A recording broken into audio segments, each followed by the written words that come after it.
मैं साजन कुमार आप सभी को एरोमेटिक क्लासेज में स्वागत करता हूं। आज मैं इस वीडियो में ब्लड सर्कुलेशन के बारे में आप लोगों को बताऊंगा। उम्मीद करता हूं कि वीडियो आप लोगों को अच्छा लगेगा। अगर अच्छा लगे तो इस वीडियो को शेयर सब्सक्राइब अवश्य करें और अपने दोस्तों को भी शेयर ज़रूर करें ताकि उन लोगों को भी कुछ लाभ मिल सके।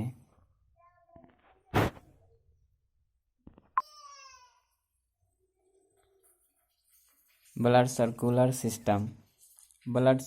सिस्टम वैसा तंत्र जिसमें रक्त शरीर के एक अंग से दूसरे अंग तक जाता है, रक्त परिसंचरण तंत्र कहलाता है। यानी कि वैसा तंत्र जिसमें रक्त शरीर के एक अंग से दूसरे अंग तक जाता है उसे हम लोग क्या कहते हैं? रक्त परिसंचरण तंत्र या ब्लड सर्कुलर सिस्टम कहते हैं। रक्त परिसंचरण तंत्र को परिवहन तंत्र भी कहा जाता है।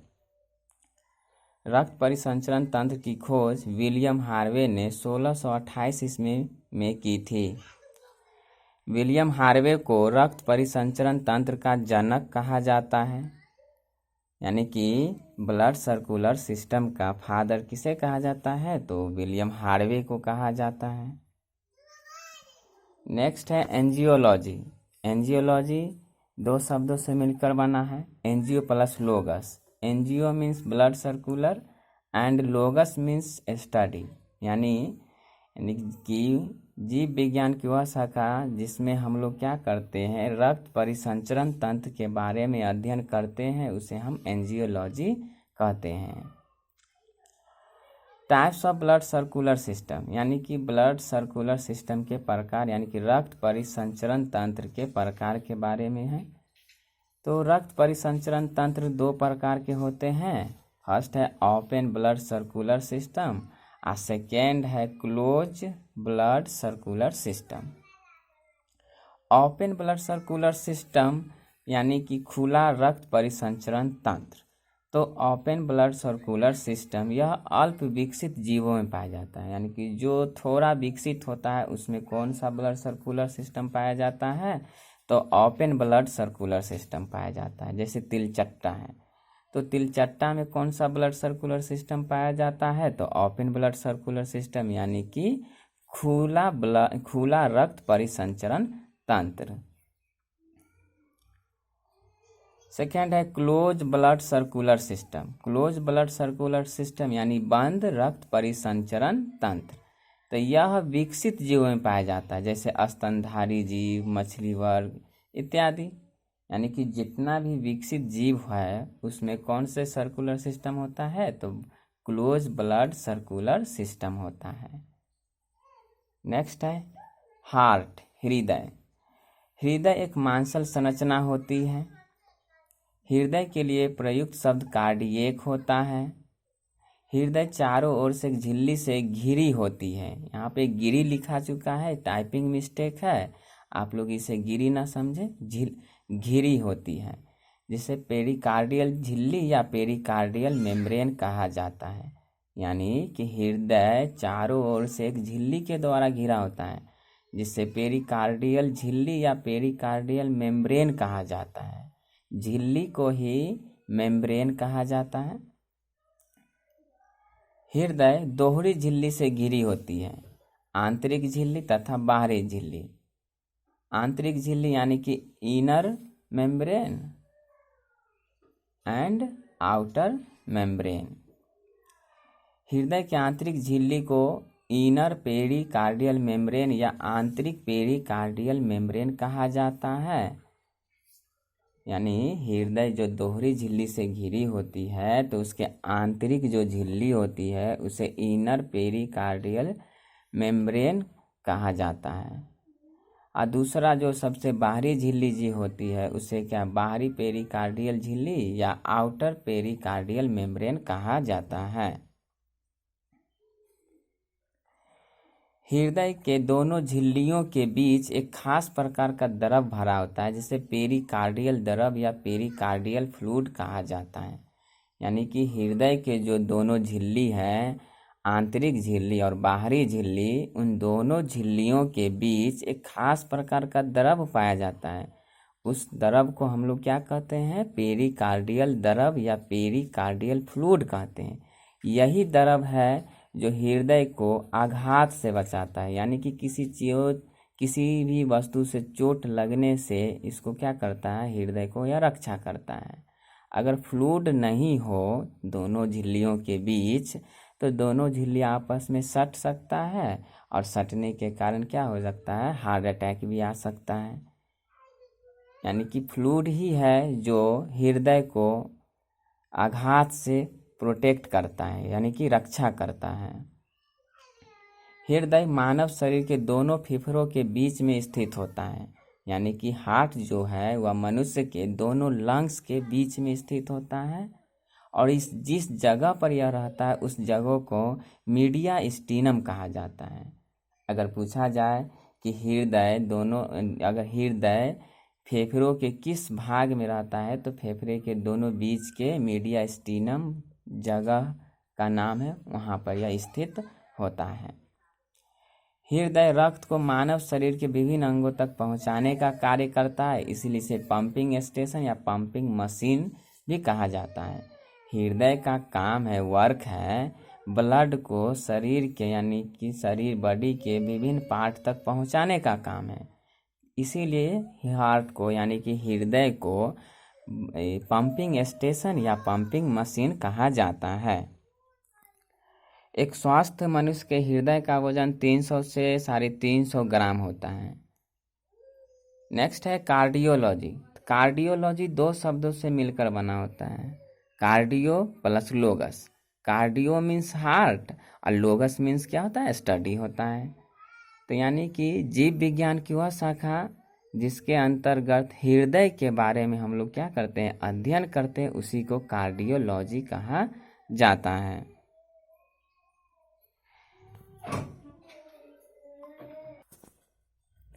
जीव विज्ञान की वह शाखा जिसके अंतर्गत हृदय के बारे में अध्ययन किया जाता है उसे हम लोग कार्डियोलॉजी कहते हैं। नेक्स्ट है कार्डियोलॉजिस्ट।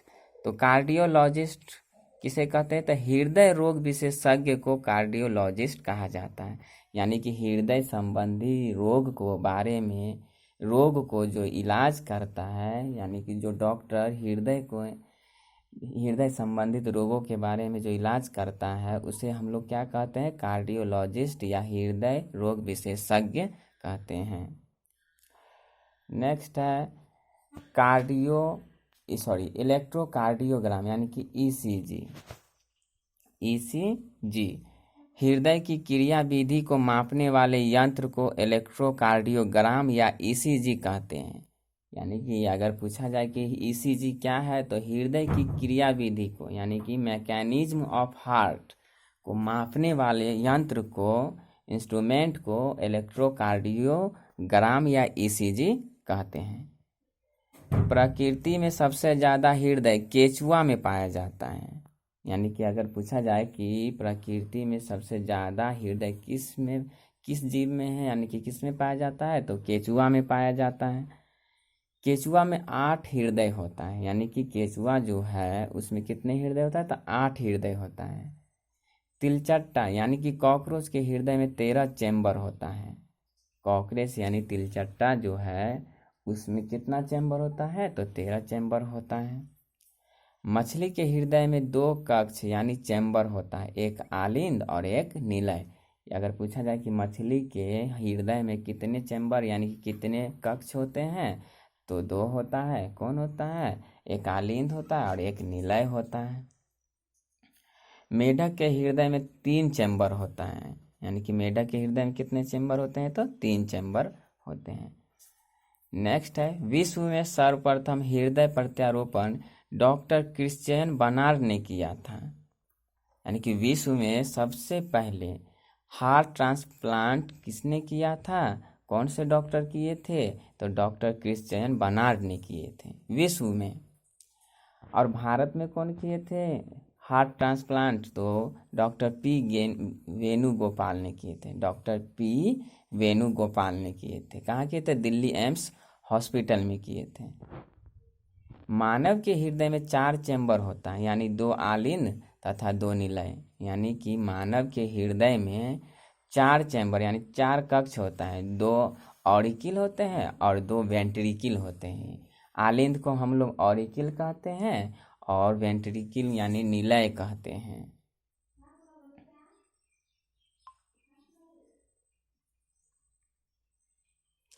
तो मानव के यानी कि मनुष्य के हृदय में 4 चैम्बर होते हैं, आलिंद और निलय, यानी कि दायां आलिंद और बायां आलिंद, दायां निलय और बायां निलय। नेक्स्ट है, मनुष्य के हृदय एक धड़कन में 70 ml रक्त पंपिंग करता है। यानी कि मनुष्य का जो हार्ट है, एक बार जो धड़कता है तो उसमें रक्त कितना पंपिंग करता है, तो 70 ml करता है, जबकि 1 मिनट में 5 लीटर रक्त पंपिंग करता है। यानी कि मनुष्य का जो धड़कन है, हार्ट बीट है, वह एक धड़कन में 70 ml रक्त पंपिंग करता है, जबकि 1 मिनट में 5 लीटर रक्त पंपिंग करता है। सामान्य मनुष्य की धड़कन 1 मिनट में 72 बार धड़कता है, जबकि एक धड़कन 0.83 सेकेंड में 1 बार धड़कता है। यानी कि 1 मिनट में 72 बार धड़कता है, जबकि एक धड़कन यानी कि 1 हार्ट बीट 0.83 सेकेंड में 1 बार धड़कता है, यानी कि 1 बार हार्ट बीट करता है। जब हृदय की धड़कन सामान्य से अधिक हो जाती है तो उसे हम लोग टेरिकॉर्डिया कहते हैं। यानी कि जब हार्ट बीट सामान्य से ज़्यादा हो जाए तो उस परिस्थिति को क्या कहा जाता है, टेरिकॉर्डिया कहते हैं। जबकि हृदय का हार्ट बीट यानी कि धड़कन सामान्य धड़कन से कम हो जाती है तो उसे ब्रेडिकॉर्डिया कहते हैं। यानी कि अगर हार्ट बीट सामान्य से अधिक हो जाए तो उसे टेरिकॉर्डिया कहते हैं, और हार्ट बीट सामान्य से कम हो जाए तो उसे ब्रेडिकॉर्डिया कहते हैं। प्रकृति में सर्वाधिक हृदय की धड़कन छछूंदर में होता है।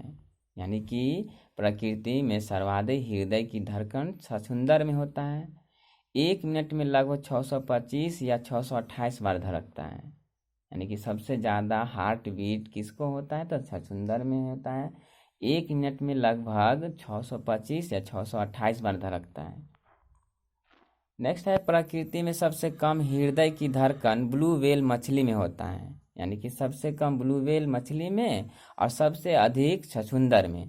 छछूंदर में 1 मिनट में 625 या 628 बार होता है, लेकिन ब्लू व्हेल में सबसे कम बार धड़कता है, वह 1 मिनट में 25 बार धड़कता है।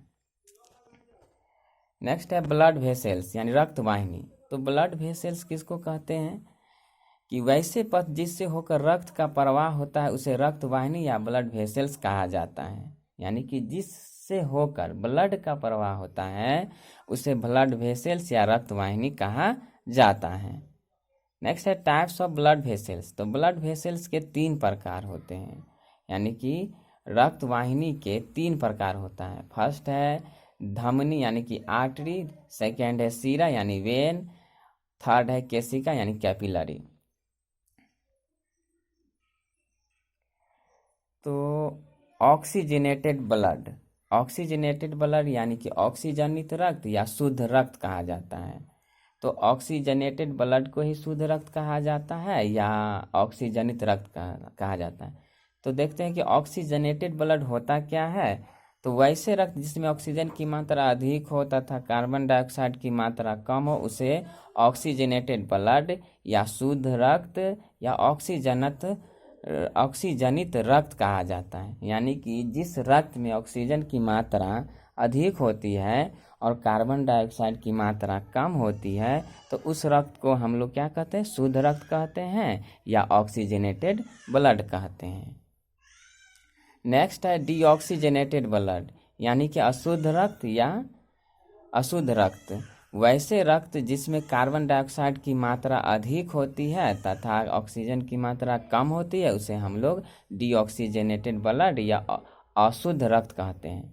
यानी कि जिस ब्लड में CO2 की मात्रा ज़्यादा हो और O2 की मात्रा कम होती है उस तरह के जो ब्लड होता है उसी को अशुद्ध रक्त या डीऑक्सीजनेटेड ब्लड कहते हैं। नेक्स्ट है धमनी आर्टरी, वैसे रक्त वाहिनी जिससे होकर शुद्ध रक्त का प्रवाह होता है उसे हम लोग धमनी या आर्टरी कहते हैं।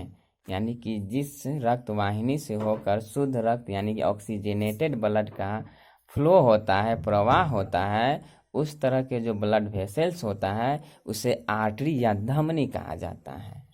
सेकंड है वेन यानी सीरा, वैसे रक्त वाहिनी जिससे होकर अशुद्ध रक्त का प्रवाह होता है उसे हम सीरा कहते हैं। यानी कि वैसे रक्त वाहिनी जिससे होकर अशुद्ध यानी कि डीऑक्सीजनेटेड ब्लड का प्रवाह होता है उसे क्या कहा जाता है, सीरा कहा जाता है। एक्सेप्शन में अपवाद में फुफ्फुस धमनी से अशुद्ध रक्त का प्रवाह होता है। एक ऐसा धमनी ही फुफ्फुस धमनी है जिससे होकर अशुद्ध रक्त का प्रवाह होता है। ऐसे हम अभी क्या जाने कि आर्टरी यानी धमनी से शुद्ध रक्त का प्रवाह होता है, लेकिन फुफ्फुस एक ऐसा धमनी होता है जिससे अशुद्ध रक्त का प्रवाह होता है। अगर एग्जाम में पूछ दिया जाता है कि कौन सा ऐसा धमनी है जिससे अशुद्ध रक्त का प्रवाह होता है, तो मेरा आंसर क्या हो जाएगा, फुफ्फुस धमनी। यानी फुफ्फुस धमनी से अशुद्ध रक्त का प्रवाह होता है, जबकि फुफ्फुस शिरा से शुद्ध रक्त का प्रवाह होता है। यह एक्सेप्शन में है। हम क्या जानते हैं कि शिरा से अशुद्ध रक्त का प्रवाह होता है और धमनी से शुद्ध रक्त का प्रवाह होता है, लेकिन यहाँ एक्सेप्शन में क्या है कि फुफ्फुस धमनी से अशुद्ध रक्त का प्रवाह होता है, जबकि फुफ्फुस शिरा से शुद्ध रक्त का प्रवाह होता है। नेक्स्ट है कैपिलरी, तो केशिका। धमनी और शिरा को जोड़ने वाले रक्त वाहिनी को केशिका या कैपिलरी कहा जाता है। यानी कि धमनी को और शिरा को यानी कि दोनों को जो जोड़ता है उसी को क्या कहा जाता है, कैपिलरी या केशिका कहा जाता है। तो कैपिलरी के अंदर शुद्ध तथा अशुद्ध रक्त दोनों पाया जाता है। यानी कि कैपिलरी एक ऐसी रक्त वाहिनी है जिसमें शुद्ध और अशुद्ध रक्त दोनों पाया जाता है। तो दोस्तों इससे जो आगे जो टॉपिक है मैं आपको अगले वीडियो में से रिलेटेड बताऊंगा। तब तक के लिए इतना ही, धन्यवाद।